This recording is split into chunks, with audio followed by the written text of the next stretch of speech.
welcome to the Weaving online course. In this course, we're going to talk about messes with patterns, both for jugglers and spinners.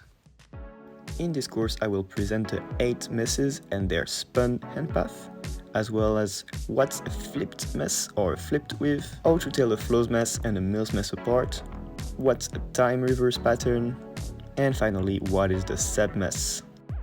Most of the mess patterns are divided in 2 big families, the Flo's messes and the mill's messes. Before we keep going, please keep in mind that this video is free and made possible by my Patreon supporters, so please consider subscribing to my Patreon to help me make these videos. Let's take a look at the Flo's mess hand path. The first thing to look at is the starting position. The green poi, my left hand, is on the non-native side, and the red poi, my right hand, on the native side. And I have my green poi spinning in the elbow pockets of my right arm. The 4 different Flo's mess variations we are going to see have 2 possible starting positions, and this is the position A.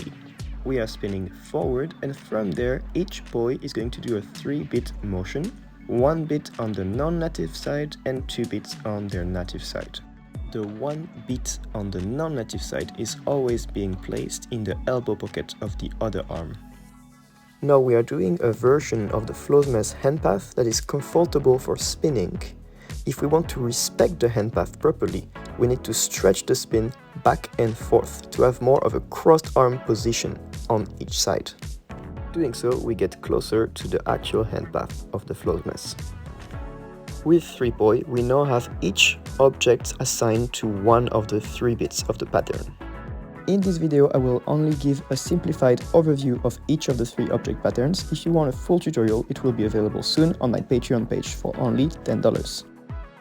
For now, we'll simply notice that the Flo's mess is a pattern which has 1 underarm throw on each side, and then is being followed by 2 uncrossed throws, almost like a normal reverse cascade throw.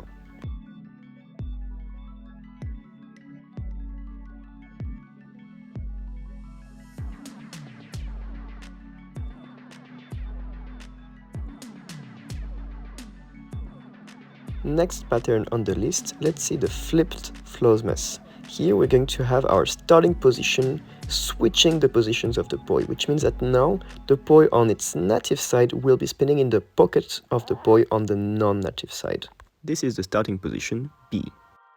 From this position we go for a 3-bit pattern, 2 bit on the native side, 1 bit on the non-native side for each poi, replicating position B symmetrically on both sides. Now again, this is a version of the hand path of the flipped Flo's mess that is comfortable for spinning.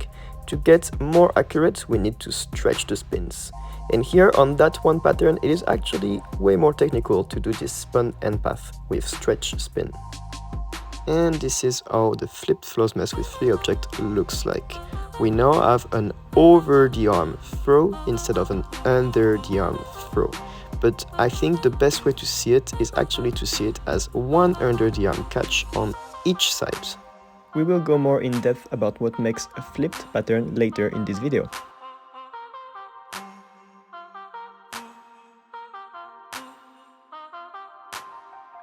Now the next pattern is the same as the first one, the Flo's mess, but we are reversing it using backward spin, which means that we start with backward spin in a position A.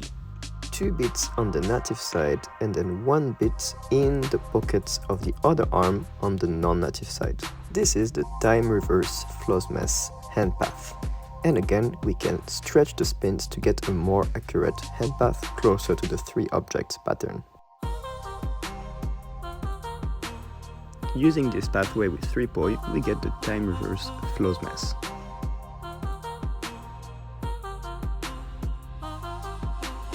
The best way to simplify the pattern is to think of it as 1 under the arm catch on each side in a backward pattern.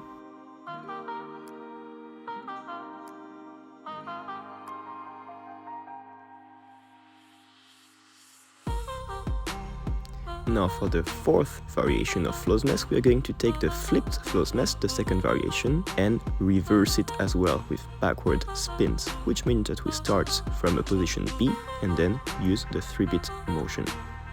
And this is the hand path for the time-reversed Flipped Flo's mess, also very well known as the Sebastian mess.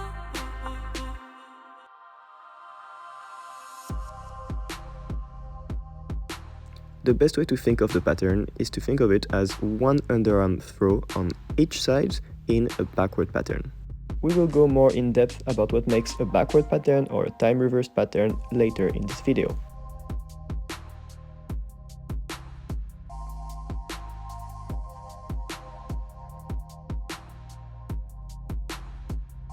We've now seen the 4 Flo's mess variation, and it's now time to see the 4 Mill's mess variations, also called weaves.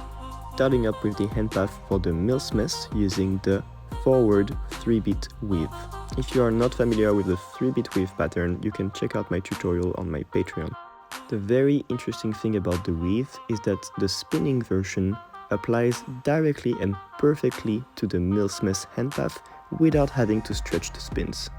In fact, it is actually possible to juggle 3 balls in a Mill's mess pattern whilst simultaneously spinning 2 poi in a 3-beat weave pattern. It is way harder and borderline not possible to juggle 3 balls in a Flo's mess pattern whilst using the Flo's mess hand path with 2 poi spinning.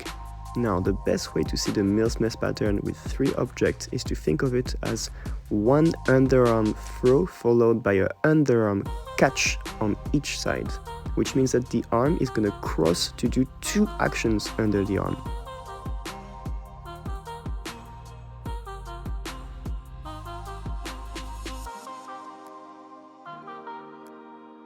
And now, of course, if we use the backward weave, we now get the time reverse Mill's mess hand path with 2 poi.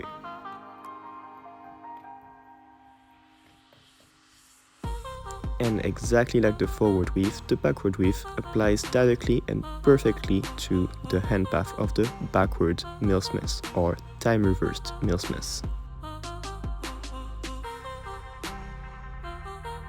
The easiest way to understand the time reverse Mill's mess is to think of it as one underarm throw followed by one underarm catch on each side in a backward pattern.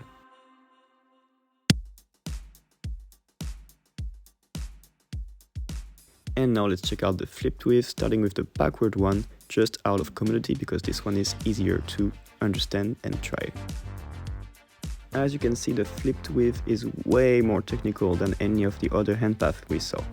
This one has the particularity of changing the crossing whilst you're transitioning from side to side, which makes it very difficult to apprehend, especially with spinning.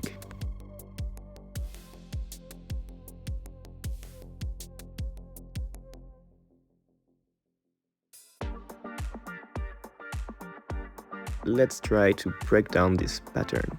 First, we are using the position B, the flipped position, and the poi on its native side is going to go through the pocket of the other arm, crossing over. That poi that we just moved over now created a new pocket that we can pull out the other poi from. So once again, starting on the same side, crossing over through the window of the first arm, pulling out, and then we're going to start spinning again and do the exact same thing symmetrically. Once you got that step, try to do it again, but keep spinning every time you pull out on each side and just take a break with a few spins before you go for the other side. Small technical note, it really helps to have this crossing over more as a small chaser wrapping along your chest than a spin. The flipped weave is a very technical pattern, so don't worry if you don't get it first try.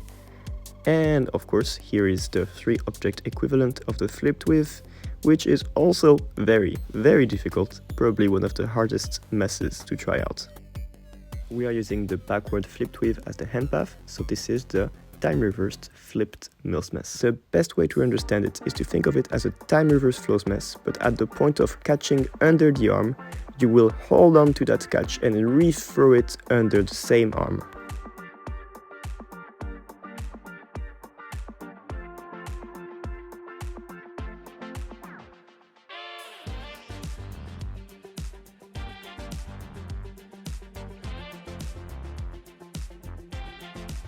And let's move on to the forward flipped weave, which is, in my opinion, surprisingly harder than the backward one.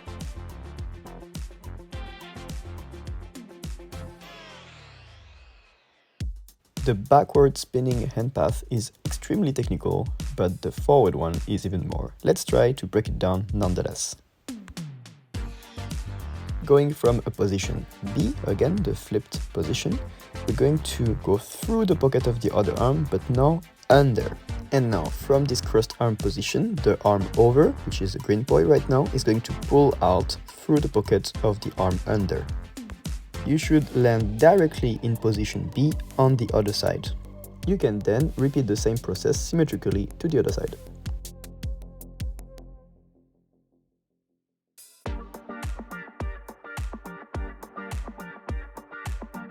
Start by adding extra spins in position B on each side to make a break and make it easier to learn the pattern. Then when you feel ready, just go for the pattern without adding any extra spins and just doing a 3-beat motion.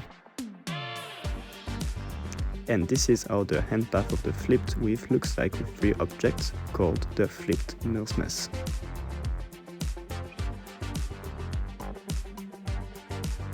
The best way to understand it is to think of it as one underarm catch, like Flipped Flo's mess, but we hold on to the underarm catch to re-throw it under the same arm.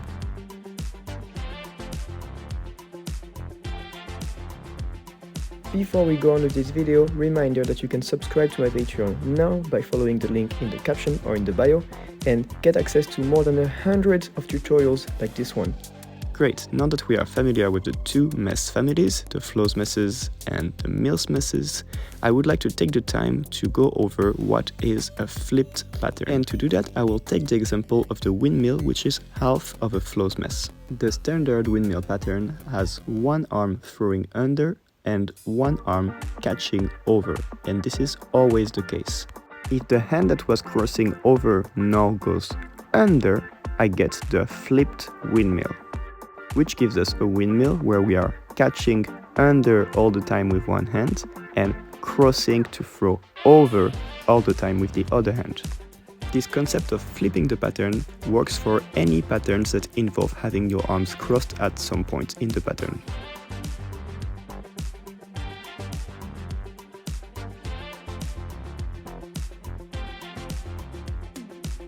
Remember position A and position B that we used earlier? Here, this is exactly what we are using. For the standard windmill, we are using position A, and for the flipped windmill, we are using position B, the flipped position. In position A, if I were to make my spin bigger, I will need to throw under the arm to make the spin fit. But in position B, if I make my spin bigger, I need to throw over and catch under to make the spin fit.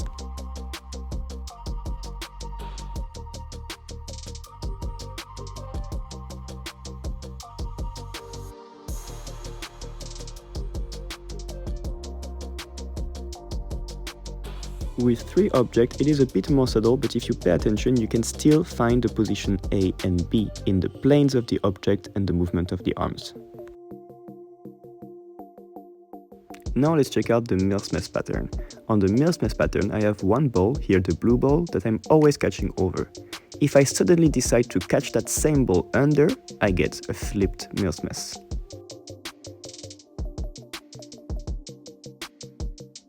Doing the same experiment with the Flo's mess pattern, here I notice that I have one ball, the blue ball, that I catch over the arm all the time.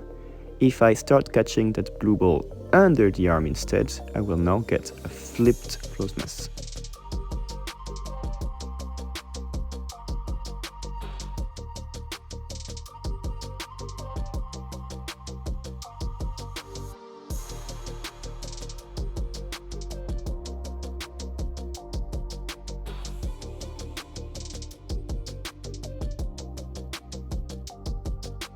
Now let's see what is the difference between a mill's mess pattern and a Flo's mess pattern. What makes it that they are 2 separate families? There are many very precise and specific ways to explain the difference, but I think the easiest way to explain it is to see the amount of beats happening underarm on each side. The Flo's mess has one underarm throw before uncrossing the arms.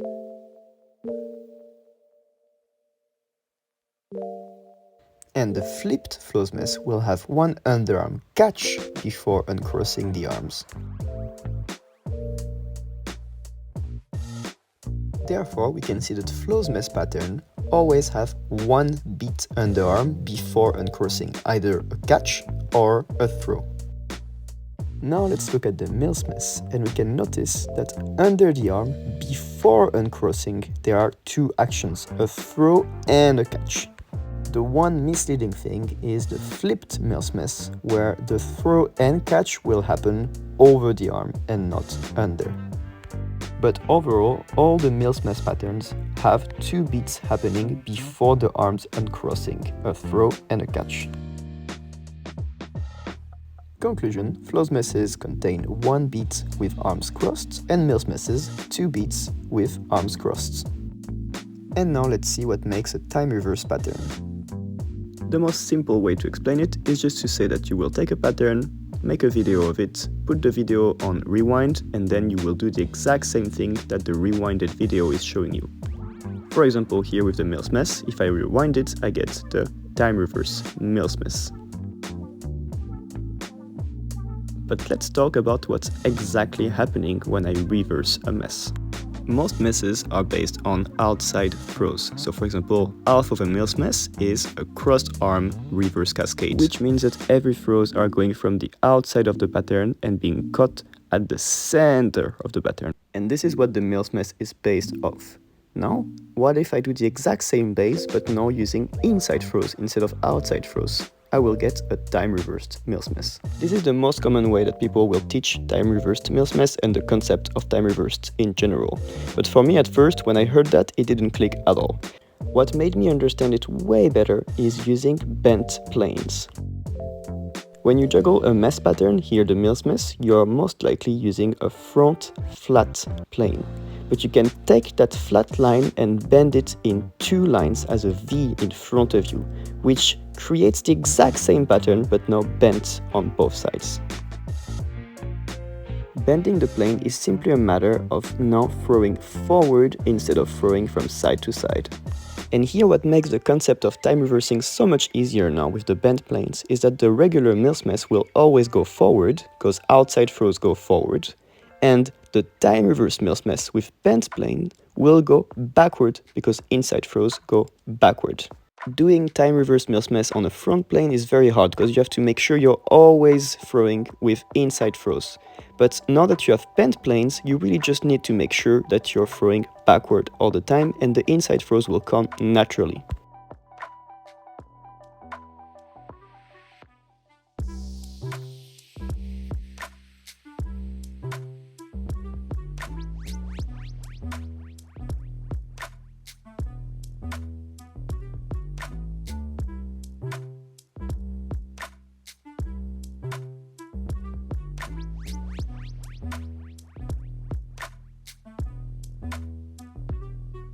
And this process of bending the plane works for every messes. Here, for example, the time reverse flipped Flo's mess. If I bend it, I will get also the time reverse flipped Flo's mess, but now with backward throws. And as I mentioned it earlier, this pattern, the time reversed flipped Flo's mess, is also very well known as the Sebastian mess, which leads me to my last point: what is a Sebastian mess? The time reverse flipped Flo's mess became popular as the Seb's mess when a juggler called Sebastian Rojo came up with the idea of doing it with bent planes, as I'm showing it off right now. And by doing so, Sebastian Rojo created not only a very great pattern, but also one of the biggest confusion in the juggling community.